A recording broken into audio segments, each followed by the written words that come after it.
as well. He's Brian Windhorst, ESPN NBA writer, analyst, host of the Hoop Collective podcast, and he'll be on NBA Countdown tonight. You have the Lakers and Spurs, 7:30 Eastern, then Memphis Grizzlies, Golden State Warriors at 10 Eastern. Wendy, I mentioned your report. It wasn't a report, felt like an opinion on Bronny, but you know how it works. You say something, then all of a sudden people make it a report. And it felt like Bronny was maybe being a diva, the way it was presented, that he's not flying, not getting on an airplane. So I wanted to be fair because I was critical of the report, or your opinion, I should say. So I wanted to have you on just so we can maybe better understand what is it that Bronny is doing in the G League and what happens when his team is on the road. Yeah, I know. We're in this era where you can go on as you know, Dan, you can say something for, 3 minutes, 2 minutes, and then one paragraph gets pulled out and it's like you lose all the context. That's reality. What I said, and I'll say again, was that I am totally on board with the whole Bronny James thing with the Lakers. I think it was a smart move to draft him. I think it was a great move to bring him around the team because the 55th pick in the draft hits a single-digit percentage of the time. And if the Lakers can use the 55th pick on Bronny James and get a more engaged LeBron this year, I don't care if it's a single-digit percentage more engaged LeBron. It's a good investment. And so I've been totally on board with it. And also, it is not unusual for NBA roster players, and Bronny is an NBA roster player. He's not a two-way player. This is a little bit of splitting of hairs, especially if you're a casual NBA fan. You don't really care that much about it. But there's a difference between a two-way contract where you're basically signed to spend a lot of your time, if not most of your time, in the G League, and you don't even get paid a full NBA salary, versus being a roster player where you get a full NBA salary no matter what, which Bronny is a full roster player. It is not unusual for full roster players to go down and only play home games for their teams, especially when their teams are so close to the parent club, which in a lot of cases is either in the city or within a very short drive. So in and of itself, it is not special treatment, which is what it sounded like if you only read the tweet. It sounded like that. That's not what I was saying. What I was saying was, I think it would be better for Bronny to go spend a bunch of time in the G League. And that this is the first thing, in my opinion, that it is a misstep with Bronny. And not only that, the South Bay Lakers, the Lakers G League team, which plays, I'm in Los Angeles right now, they just play, 15 miles from Crypto. They have a great history of producing guys who go play with them. They actually have a great development history. We're talking about Alex Caruso, Talen Horton-Tucker, Austin Reeves, Scottie Pippen Jr., who's playing huge minutes right now for the Memphis Grizzlies, was a guy who spent a bunch of time with the South Bay Lakers. Jay Huff, also playing with the Grizzlies. And so I was just offering an opinion that Bronny should go play there and that should be what happened. I know you take out one paragraph of what I just said, and I said, I don't know if they don't want him to get on an airline, if that's an issue. And also, here's something else. I never said, nor is it true, that this was being asked for by Bronny James or LeBron James. This is the Lakers' organizational decision. And I never said differently. But again, if you only hear a paragraph, if you only read a paragraph, and I understand that social media in a lot of ways programs our world. But that's what I said then. That's what I say now. And I don't change my opinion on that. Yeah, that's why I wanted to have you on, because I wanted context here, because it felt like, Bronny is being a diva. He's not going to get on a United Airlines flight and play on the road. And I agree with you. He needs to play basketball games. He needs to have a full schedule. So he's ready to come up, because I guess, is it going to be strategic depending on TV games? Like Christmas, is he coming up? Do you have any idea what the Lakers are how they're going to use Bronny in these situations?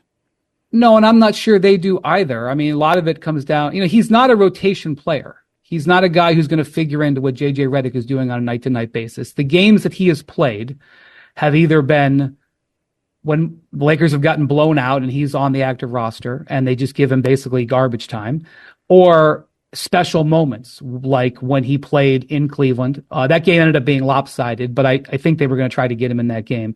And then obviously on opening night, he's not a roster player. So their plans for him are not to be a roster player, or not to be a rotation player unless he earns that. And the way he's going to earn that is not by playing in garbage minutes. He's going to earn that, in my opinion, by going and playing in the G League. And I don't regret saying that, and I do stand by that.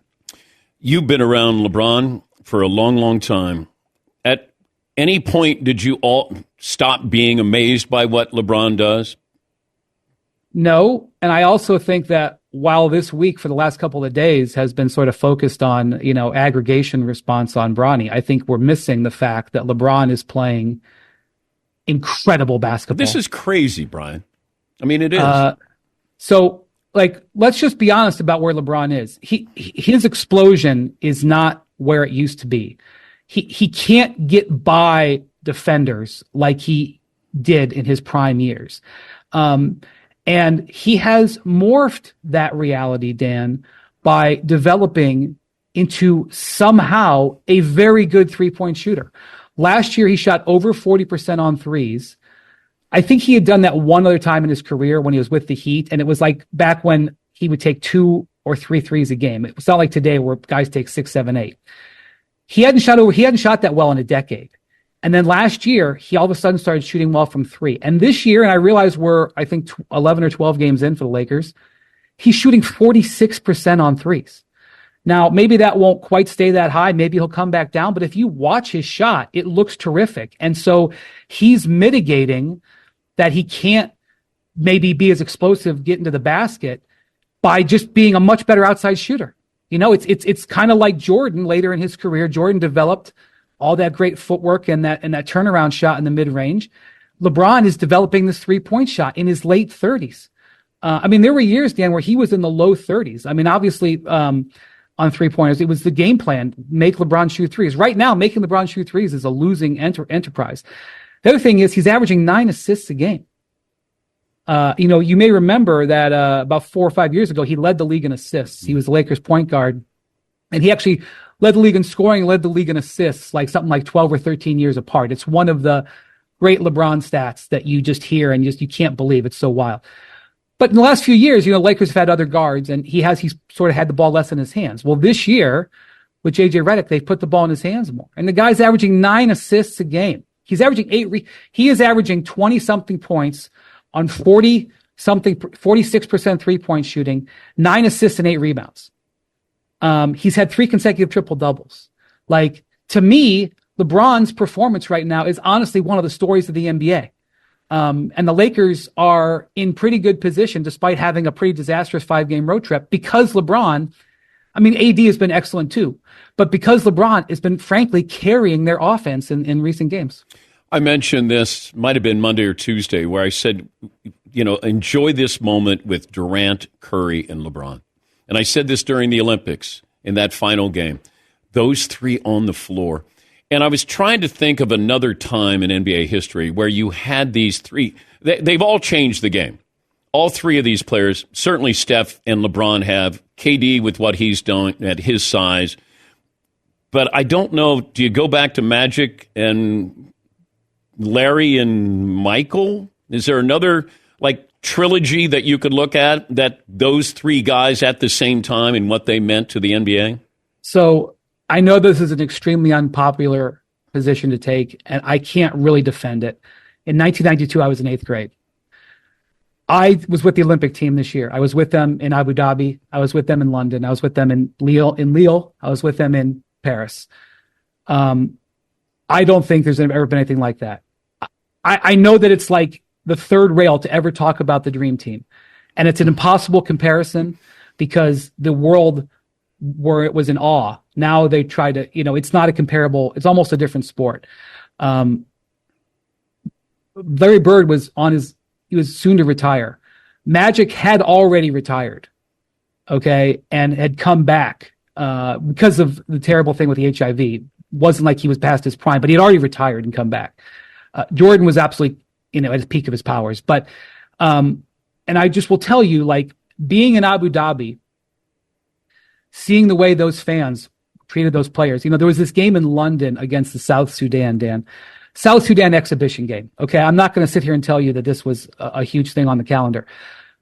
The U.S. was in danger of losing. There was 20,000 fans at O2 Arena in London. There's never been a basketball crowd like that, frankly, in Europe, certainly in London. And LeBron scored the last 10 points of the game, and the entire arena had goosebumps. LeBron was totally into it. There's no way you attended that moment and not have a lifetime memory of watching. I know it was the South Sudan. I understand. I'm not arguing that, it was like going up against the 86 Celtics. But there's no way that moment isn't relevant to all those people who took it in. In Lille, where there's 30,000 fans there, they played it in a soccer stadium that didn't even have air conditioning. They had to pump in air conditioning. Kevin Durant goes 8 of 9 against Serbia in the opening game. Durant has never been more amped up because he had just come back from this calf injury. He wasn't sure he was going to be able to play. Durant's having this moment in front of 30,000 people. Steph Curry with those 3-pointers in Paris, Saturday night, last Saturday night of the Olympics. That is a moment, I'm sorry, that if you were a part of, you're not going to forget. So these guys at this age delivering these moments, and that's just a summer. I started calling them the first ballot trio, because they're just sort of in a class by themselves. Obviously, there's a lot of people get in on the first ballot. It's not like it is necessarily in baseball, but I'm sorry, this is a moment. And being an opportunity to be a part and be around that Olympic team was one of the great privileges of my now 23-year career covering the NBA. It was amazing. And that was the thing, people were on Steve Kerr's backside because of his decisions he was making with the 10th, 11th man. And I was like, are you paying? The same thing I was talking about with Bronny and LeBron. What about the amazing thing that's happening with these other guys? I was overseas, Dan, so I didn't have a feel of what people were saying back here, but were people understanding the incredible moments that are happening? I just think that this is what we should be celebrating in the NBA. We should be celebrating. Tonight is an ESPN game, Victor Wembanyama against LeBron James. LeBron is playing this incredible. Victor is coming off a 50-point game. I understand that we are in the NFL season and we've got big college football tomorrow. This is the potentially terrific game, and I'm not trying to sell it. And I just think that we don't pay enough attention to that. We pay more attention to stuff that gets tweeted, gets aggregated out of a podcast about whether a guy's going to play in the G League instead of talking about, oh my God, Wembanyama is going up against LeBron tonight. Sorry if that makes me sound like an old man. Yeah, it's load management. It's too many three. I mean, this is what we seem to be focused on, and I just remind the audience that this doesn't happen. I mean, this is an incredible moment to watch players play this well at this age and do it on a consistent basis. And it's not lost on me because I was trying to search through history is there anything that's comparable to that? And there probably isn't. But I know you're busy. I appreciate you coming on and clarifying that, as always. Now, when you go into the arena tonight, does LeBron say anything to you? Well, the game is in San Antonio, and I'm going to be in LA in our studios tonight. But I will say, how does that work when you see him? It was tremendous to be with these guys this summer. One of the amazing things that happened this summer was that, just to take you behind the scenes a little bit, because ESPN doesn't have Olympic rights, as you well know, we can't do individual interviews with them on Olympic property. I can't do an interview for SportsCenter with LeBron or Kevin Durant or Steph Curry in the arena. So we have to do it elsewhere. So USA Basketball, being extremely welcoming, allows ESPN to come to be with the players away from the arena. And what was so special about being able to do that, and by the way, this also held true for the women's team, because the women's team was there. And I'm telling you, it was so enjoyable to cover the women. The mastery at which they play the game is incredible, the way they share the ball. I so enjoyed it. I defy you to watch Breanna Stewart play basketball and tell me you don't appreciate it and you wouldn't want your children to play like her, and Asia Wilson's mastery of the game. But I don't want to shortchange them, because it was with them too. I did this for them too. To be around the players and their families, I'm telling you, that night after they beat Serbia, when they came back, I've been with all of these guys. I've been with LeBron when he's won championships. I've been with Durant when he's won championships. I've been with Steph when he's won championships. I'm not saying it was exactly the same, but the euphoria that they were like with their families, you know, I don't think that people, I think with Team USA especially, it's just seen as a given, and the only time they get attention is when they struggle. I'm telling you, those days and after and being with them and their families after they won the gold medal, it was very late in Paris, and Macron had come to the game, and so there was this big traffic jam to get out of the arena. Long story short, it was like 1 or 2 in the morning. There's 1,000 people on the street. Steph is walking up and down the street with a cigar, you know, celebrating with the American fans who came. LeBron and his family are there, and like you know, I've been there when they've had these moments, and like for you know, one of the things that happened. I'm sorry, I'm rambling. I'm probably pushing you past your break. Let me just tell you, like, one thing I'll never forget. Because of the Olympics and all the security, the players can't be with their families after the game. It's not like an NBA game where they can come back down. So they've won the gold medal. It's amazing. It's a historic moment for everybody there. It is now 1 a.m. at this hotel in Paris. They lined up all of the children, all of the players' children. Some of their players' children are in their teens and in the NBA. Some of the players' children are toddlers.